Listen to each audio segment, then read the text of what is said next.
வணக்கம். ஜி தமிழ் செய்திகள் வாசிப்பது உங்கள் கோமலா. ராணிப்பேட்டை மாவட்டம் சோளிங்கரில் இந்தியா வளர்ச்சி இயக்கம் சார்பில் பெண் பிள்ளைகளுக்கான விளையாட்டுப் போட்டிகள். இந்தியா வளர்ச்சி இயக்கம் ராணிப்பேட்டை மாவட்டத்திற்குட்பட்ட பகுதிகளில் ஏழை மாணவ மாணவிகளை கண்டறிந்து இவர்களுக்கு மாலை நேர கல்வி விளையாட்டு தன் ஆர்வலர்கள் மூலம் கற்றுத்தரப்படுகிறது. இவர்களுக்கு மாவட்ட அளவிலான போட்டிகள் வைத்து கேடயம் சான்றிதழ் அடங்கி பரிசு வழங்கி மாணவர்களை ஊக்குவித்து வருகிறார்கள். இந்த நிலையில் ராணிப்பேட்டை மாவட்டம் பானாவரம் அரசு ஆண்கள் மேல்நிலைப் பள்ளியில் விளையாட்டு மைதானத்தில் இந்தியா வளர்ச்சி இயக்க மாவட்ட திட்ட ஒருங்கிணைப்பாளர் வரலட்சுமி தலைமையில் இந்தியா வளர்ச்சி இயக்க மாவட்ட ஒருங்கிணைப்பாளர் நரசிம்மன் அனைவரையும் வரவேற்றார். இன்று விளையாட்டுப் போட்டிகள் கபடி, 400 மீட்டர் தொடர் ஓட்டம், கொக்கோ, தடகளம், உயரம், நீளம் தாண்டுதல் உள்ளிட்ட போட்டிகளை நடைபெற்றது. சிறப்பு அழைப்பாளர்களாக பானாவரம் காவல் ஆய்வாளர் விஜயலட்சுமி, மாவட்ட துணை செயலாளர் துரை மஸ்தான், இந்தியா வளர்ச்சி இயக்க மாநில திட்ட இயக்குநர் சுமதி ஆகியோர் கலந்து கொண்டு விளையாட்டுப் போட்டிகளை துவக்கி வைத்து வெற்றி பெற்ற மாணவர்களுக்கு கேடயம் பரிசு பொருட்கள் வழங்கினார்கள். உடன் இந்தியா வளர்ச்சி இயக்க ஒன்றிய கருத்தாளர்கள் சங்கீதா, பூங்கொடி, பிரீத்தி, காயத்ரி, சித்ரா, கோகிலவாணி, ஜெயலட்சுமி, ராஜலட்சுமி, ரேகா, யுரேகா ஆசிரியர்கள், யுரேகா தன் ஆர்வலர்கள், பெற்றோர்கள் ஆகியோர் கலந்து கொண்டு சிறப்பித்தனர்.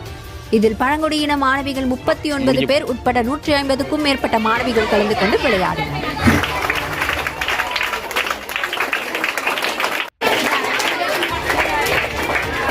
கேடயங்களும் நமக்காக பல்வேறு அப்படின்றதுக்காக கிச்சன் கார்டன், அதாவது வீட்டு தோட்டத்தை அமைச்சு இயற்கையான முறையில வீட்டு தோட்டத்தை அமைச்சு அவங்க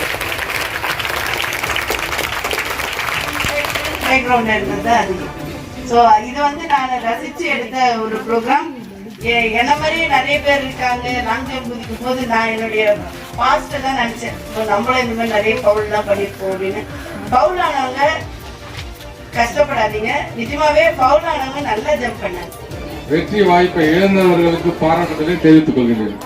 இடத்துல எல்லாத்துலயும் உங்க பாதுகாப்பை நீங்க என்ன பண்ணிக்கணும், ஃபர்ஸ்ட் உறுதிப்படுத்திக்கணும். உங்களுக்கு ஏதாவது ஒரு பிரச்சனை ஏற்பட்டா உங்க டீச்சர்ஸ் கிட்டயோ, உங்களுக்கு கோச்சஸ் கிட்டயோ, இல்ல உங்க பேரண்ட்ஸ் கிட்டயோ தான் நீங்க ஃபர்ஸ்ட் சொல்லணும். இமீடியட்டா நீங்க போறப்ப வரப்ப உங்களுக்கு ஏதாவது ஒரு பிரச்சனை ஏற்படுது, ஏதாவது ஒரு டிஸ்டர்பன்ஸ், உங்களுக்கு யாருக்காவது உங்களுக்கு தொல்லை கொடுக்குறாங்க, முக்கியமா நீங்க பெண் குழந்தைகள்ன்றதுனால ஏதாவது உங்களுக்கு பிரச்சனை வந்துச்சுன்னா நீங்க யார்கிட்ட ஃபர்ஸ்ட் இன்ஃபார்ம் பண்ணணும்?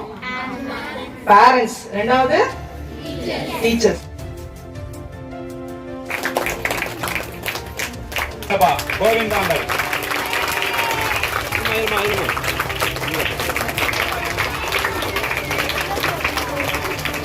குப்புக்கல் மேடு அப்பா இப்படி பாரு.